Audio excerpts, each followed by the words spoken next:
The top 5 reasons you can't blame Wilt Chamberlain for losing to Bill Russell, 9 Eastern tonight. They are the 2 premier centers in the history of professional basketball, so it was a wonderful rivalry. Coming up on the top 5 reasons you can't blame. Chamberlain was the monster. He was the giant that we all wanted to kill. Russell is the ultimate warrior. I mean, he'll do anything it takes to win. He's got 11 rings, okay? So Wilt can score as many points as he wants and sleep with as many women as he wants, and he's not going to win. That ball is on the line. Get 5 up there. Michigan can't take a timeout.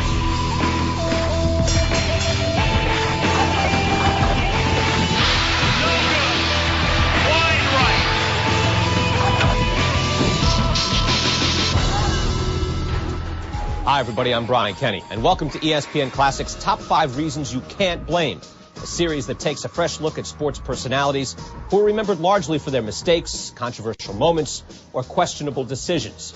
Our mission is to challenge conventional wisdom and re-examine what has been accepted as fact. Through the prism of history, nuances of the whole story have been shortened and distorted. In this show, we focus on one of the all-time great talents in the history of sports.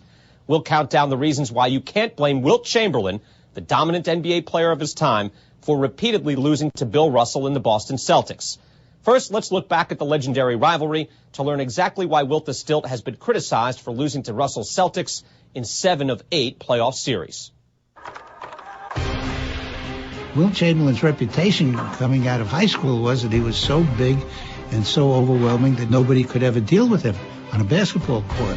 Jimmy Breslin wrote a famous article that was in the Saturday Evening Post. How many people in any sport has that been said, that the person is going to destroy the game? His first game was against New York in the Garden. He scored 40 points. He scored so many points so easily that it became an expected thing. Everybody talks about the 100-point game. I talk about that season. That season he averaged 50 points a game. How about 55 rebounds in one game? How about the fact that in one season, he averaged over 26 rebounds? How do you stop the guy? There's only one way to do it, with an axe. He was the greatest physical specimen that anybody has ever seen on a basketball court. And one guy was David to his Goliath. One guy, Bill Russell. The Will Russell-Wilt Chamberlain rivalry is, without question, the greatest individual rivalry in the history of the sport. I mean, they played 143 times. Bird and Magic, by contrast, played 32 times. It seemed like every Sunday the battle was Russell and Chamberlain on television.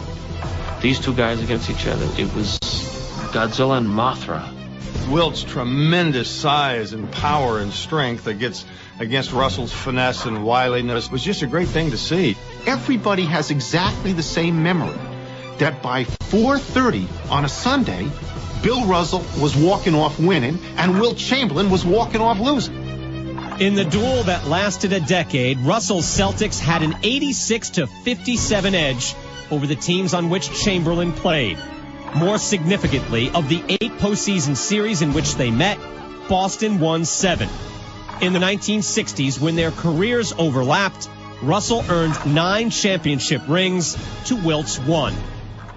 When you have a guy that's 7 feet and who had a tremendous amount of talent, if his team lost, the fame was going to point at him. Things came too easy for him.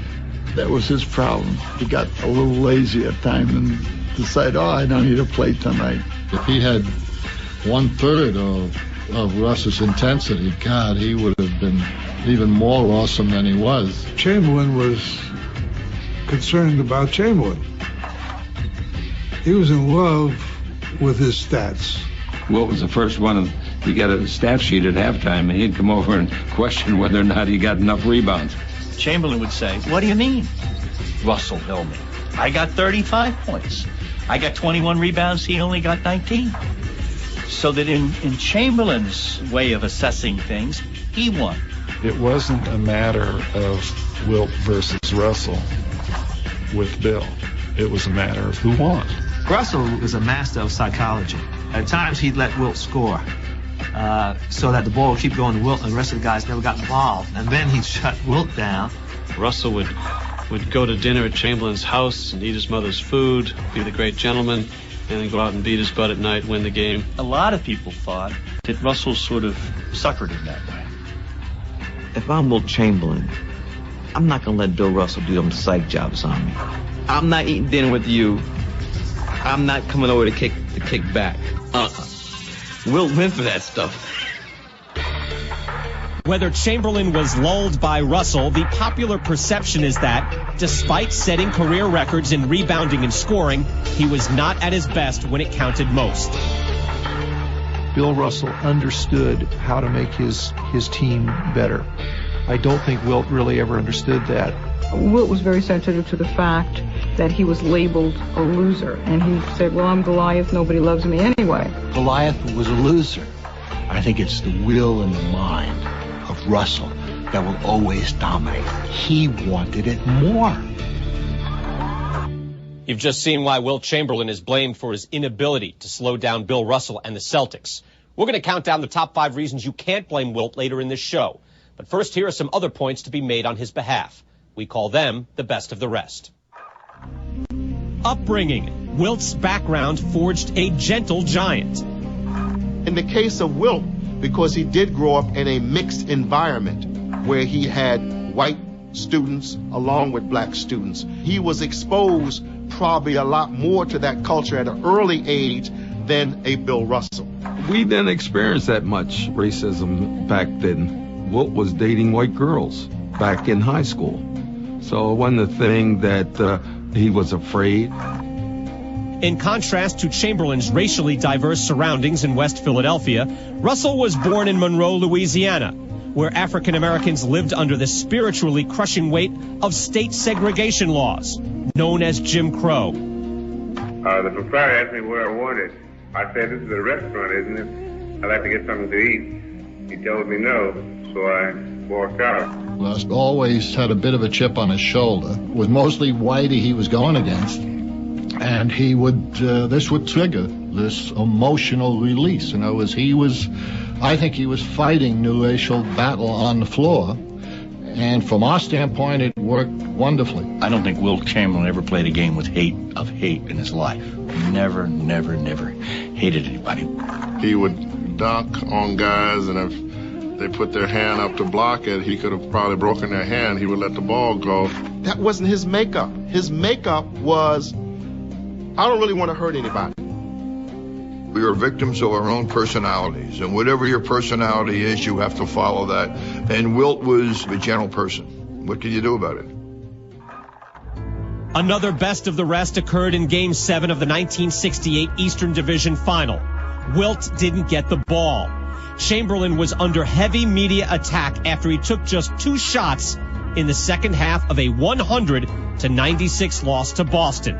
But you can't shoot what you don't have. Nobody can fault Wilt Chamberlain. It's mind-boggling that the ball didn't get into Wilt. Where's Hal Greer? Where's Wally Jones? What were they doing out there? Why was the ball not getting to Wilt? The fact that he was our centerpiece and not to get the ball into him was an error. In a typical 76ers game, the ball would go into Wilt inside 15 times a quarter in that memorable 7th game. In the second half, the ball went into Wilt 7 times, 5 times in the third quarter, 2 times in the fourth quarter of the most important quarter in the most important game of the season. You can't blame a ball player that doesn't touch it for 7 times. You can't perform without the ball. When we return, we'll begin our countdown of the top 5 reasons you can't blame Wilt Chamberlain for repeatedly losing to Bill Russell and the Boston Celtics. You tell me any other basketball player that you know of where they've changed rules to combat him.